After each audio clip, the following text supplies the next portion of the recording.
Good afternoon. I've got probably 3 or 4 videos we're fixing to push out. We're doing a wheat series.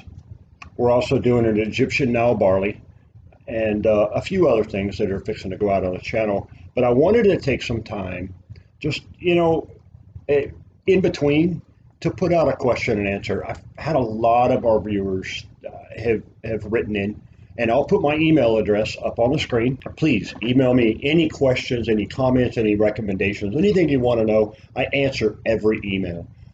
I have a lot of questions from viewers or comments or recommendations or things they wanted to see on the channel, and I just wanted to kind of bring them out. We'll talk about them because to me it's important. The things that you guys want to hear is what primes this channel and keeps this channel going. So providing a way for you to give that feedback is key to me.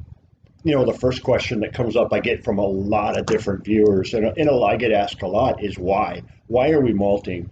I've covered that in a couple of different videos. We malt specialty grains. We malt to get that character out of a specialty grain and adjunct. We're doing a couple of pounds that we're going to add to a full grain bill to character flavor that grain bill with a character roast, right? We're not looking at malting a whole batch or 20 or 30 pounds of a grain bill or even a 10 pound, 15, 20 pound grain bill. We're not looking at doing that. You've heard me say often, and I can't stipulate that enough, buy your 2 row, buy your 6 row, buy your malted rye if that's what you're going to go with, but use those specialty grains and the heirloom grains and things like that as an adjunct, as a flavor add. One keynote is the 2 row market, even the barley market. When you're talking about a chocolate or a caramel or a diastatic brown, all of the different types. The beer market has got that on lock. They have got the franchise out enough. They've got the distribution out enough to where when you're talking about barley, you can get pretty much anything you want in a barley, a specialty roast or a specialty grain. They do not do a very good job when it comes to corn. Heirloom grains, especially, you're talking about wheats, any of the corn varietals, the ancient grains, the einkorn, the Khorasan, the spelt, the things like that are black Nile barley, things like that are not common.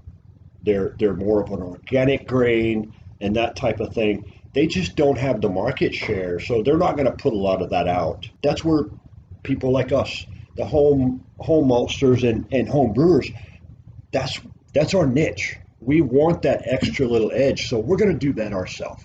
We buy our big bulk items, then we do the rest ourselves. Another one that I see a lot of questions on is the cycles for malting. A lot of people have different questions on germination and steeping and that.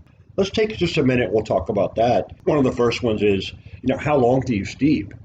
Well, the answer is it depends. I buy organic buried grains, like a huskless or a hullless grain, and I do that for a reason. You buy a normal barley or a normal wheat that's husked, and you could be talking, 10 to 15 days on your germination and your steep cycle and your malting cycle. I don't have that kind of time. You don't have that kind of time. We're home maltsters.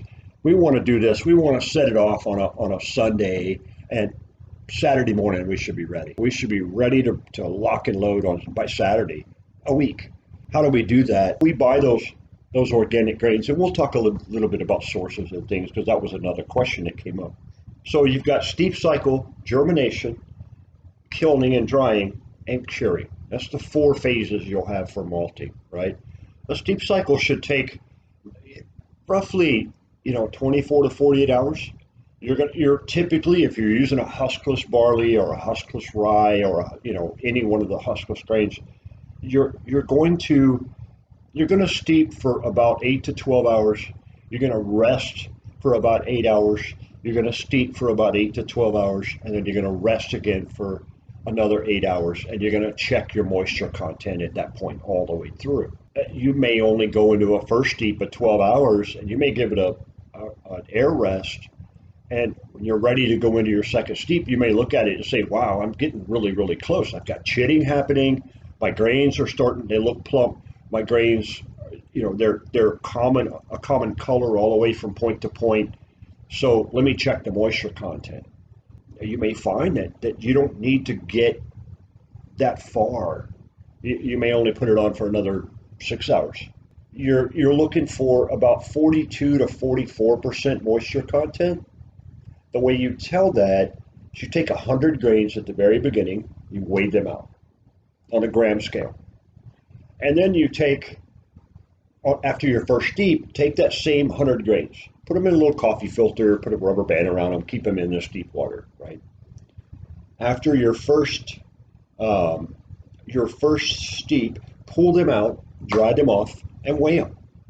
And what you're looking for, the reason I say 100 is because you're looking at the difference in weight, right, on 100 count.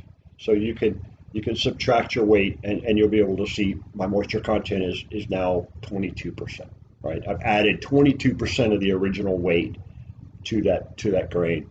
The same thing holds true for your second steep. When you hit 42 to 44%, you want to pull them off, and that's when you're ready for germination.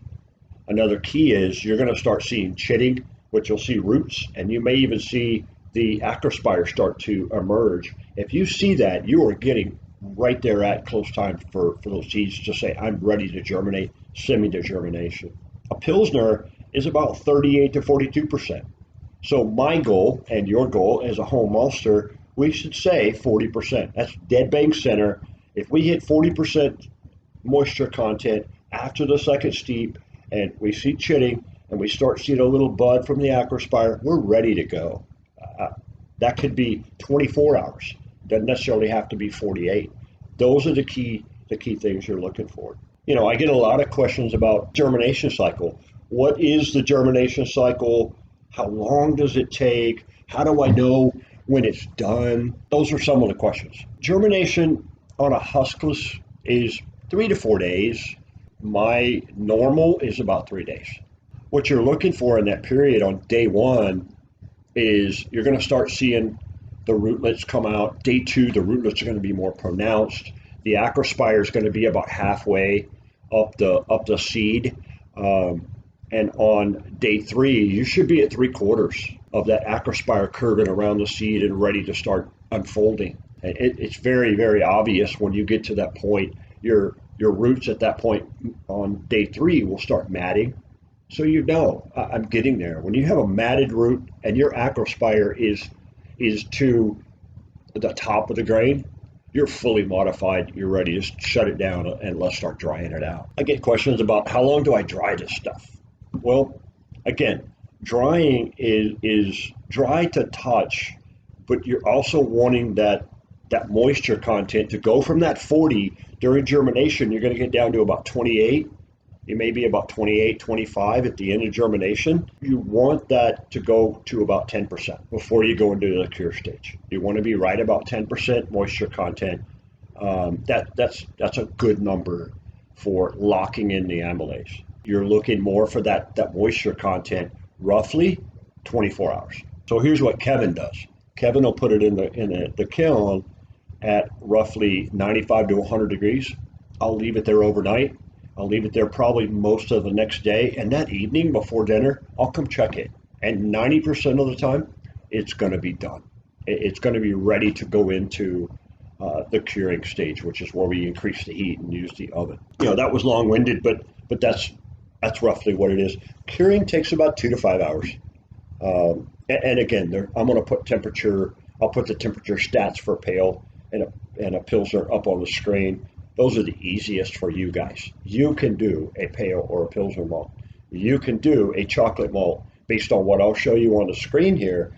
You can do a chocolate malt at home. A light chocolate for yourself, very, very easy. So buy your 2-row, pull out about 2 or 3 pounds. Let's go ahead, because it's already malted. We'll soak it for about 30 minutes. You're going to put that in the oven. And remember, chocolate is not diastatic. It will not have any diastatic power, and you're not worried about that. You're going to put that in the oven for about 150 to 160 degrees for about 2 hours. And then you have a cycle where you're going to go for 30 minutes at 250 to suck all that moisture out. And then every 15 to 20 minutes, you're going to increase your temperature by about 25 to 40 degrees until you hit about the last set, 425 for about an hour, hour and a half.